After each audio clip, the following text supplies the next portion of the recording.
Servus und Hallo bei Röntgen 01. Haben Zeugen Jehovas etwas gegen höhere Bildung? Glaubt man dem Netz, trifft dies zu.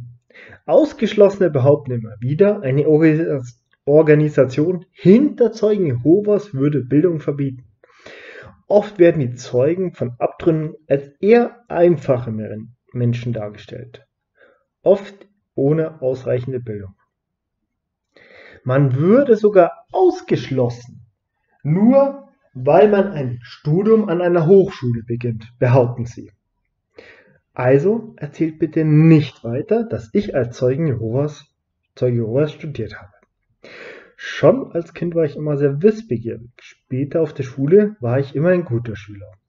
Trotz gesundheitlicher Probleme schloss ich als Jahrgangsbester von 216 Schülern meines Jahrgangs ab und gehörte damit in Bayern zu den 3 besten Schulabgängern.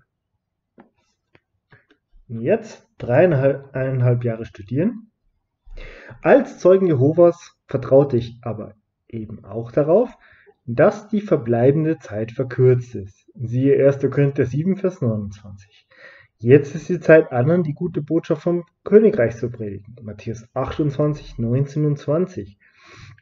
Statt mich sofort einem Studium zu widmen, beendete ich zuerst eine betriebliche Ausbildung mit großem Erfolg.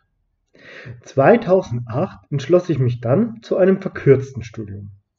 Ich hatte genug gespart, um Miete, Fahrtkosten, Studiengebühren für ein Jahr zu übernehmen. Hinzu kamen Ausgaben für Laptop und Software, die für die Kurse benötigt werden sollte. Und eine kleine Reserve, mein sogenanntes Taschengeld. So musste ich während des Studiums nicht auch noch arbeiten. Die Kurse gingen von 7 Uhr morgens bis 16 Uhr abends. Referendare hielten da oft noch Vorträge und Zusatzkurse und ich pendelte täglich mehr als 3 Stunden hin und her. In dieser Zeit saß ich oft noch an meiner Abschlussarbeit. Das alles zu handeln war sicher nicht leicht, aber ich ersparte mir 3,5 Jahre Lehrgang. Und wo blieb Gott dabei? Ein Jahr aussetzen, war das wirklich eine Option? 2009 erhielt ich meinen Studienplatz.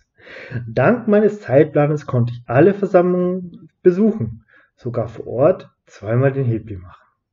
Außerdem entschloss ich mich dazu, eine Fremdsprache zu lernen.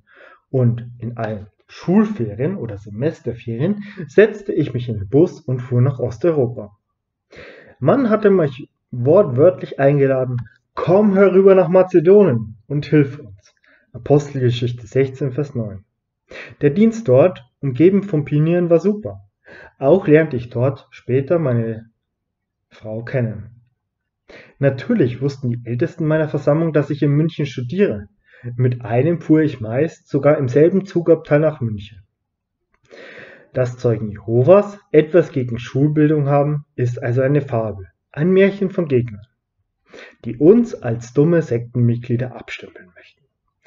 Ganz ehrlich, ich finde es dreist, dass diese Lügner so über uns herziehen. Kein Wunder, dass wir mit solchen Personen nichts zu tun haben wollen. Leider glauben einige einfältige Menschen solche Lehren und Märchen und verbreiten sie dann weiter. Wer unsere Literatur liest, merkt schnell: Zeugen Jehovas ist eine abgeschlossene Schulbildung und Ausbildung sehr wichtig. Viele Firmen bezeichnen uns auch positiv als Leistungsträger der Gesellschaft.